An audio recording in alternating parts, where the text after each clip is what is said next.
Jadi kalau misalnya seseorang udah terkena infeksi demam berdarah dengue, nah ternyata kita masih bisa tuh kena 3 kali lagi. Jadi bisa sampai 4 kali kita terkena demam Itu udah berdarah. mentoknya 4 tapi. Biasa demam berdarah dengue itu ada bisa sampai 4 kali. Jadi kalau kita udah terkena tipe 1 itu sangat jarang sih kita terkena infeksi yang tipe 1 lagi.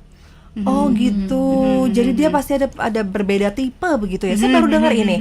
Tipe 1, 2, 3, 4. Perbedaannya apa nih, Dok?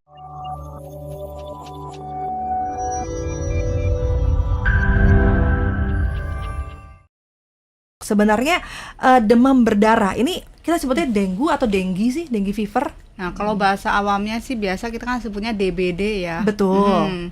Nah, jadi memang kalau pada infeksi demam berdarah itu atau yang kita biasa sebut dengan DBD itu biasanya sih kita bisa ngomong demam dengue atau demam berdarah dengue. Oh gitu. Ini sebenarnya apa nih?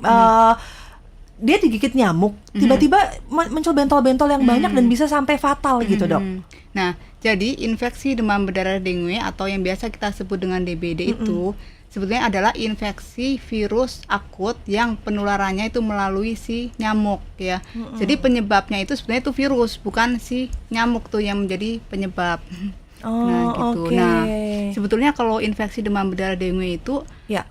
virusnya sendiri itu ada 4 tipe. Tipe 1, Oke.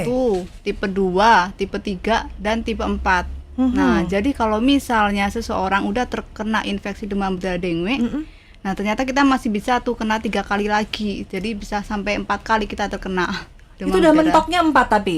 Biasa demam berdarah dengue itu ada bisa sampai 4 kali. Jadi kalau kita udah terkena tipe 1 itu sangat jarang sih kita terkena infeksi yang tipe 1 lagi.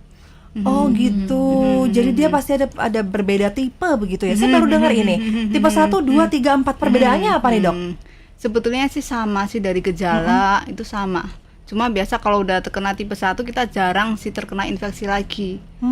Tapi kita masih memungkinkan untuk terkena tipe yang lain juga sampai 3 kali. Dari segi berbahayanya sama saja. Sama aja. Oh gitu. Yang membedakan apakah dari tingkat demamnya? Enggak sih, biasa kalau udah terkena tipe 1 biasa gejala berikutnya sih akan biasanya lebih berat daripada tipe sebelumnya dari gejalanya.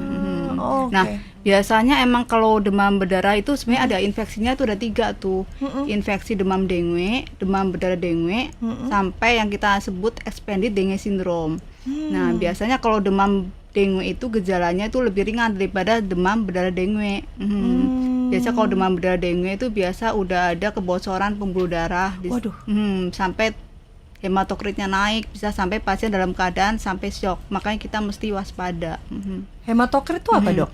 Jadi semakin tinggi hematokrit tuh sebenarnya jadi kekentalan pembuluh darah kita. Jadi karena pembuluh darahnya itu yang ada di dalam sirkulasi itu bocor atau merembes, jadi otomatis si pembuluh darah yang ada di dalam pembuluh darah kita itu lebih kental. Gitu.